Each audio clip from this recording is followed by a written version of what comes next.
You're watching K News HD.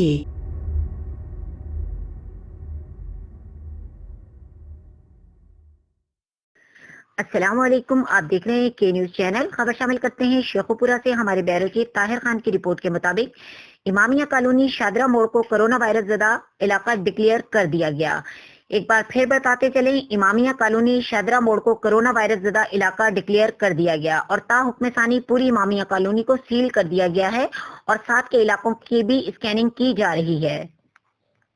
Government के order के तौर पे ये इलाका सील किया जा रहा है क्योंकि आपके इलाके में कोरोना वायरस की वबा काफी हद तक फैल चुकी है। यहाँ पे खड़े होकर अपना वक्त मत ज़ाया करें। आपको हदायत की जाती है कि अगले 5 मिनट में ये एरिया क्लियर करें। हमें मजबूर मत करें कि हम यहाँ पे सख्ती करें। आपके इलाके में वबा फैली हुई है, यहाँ से जल्दी निकले और वापस अपने घरों में चले जाए।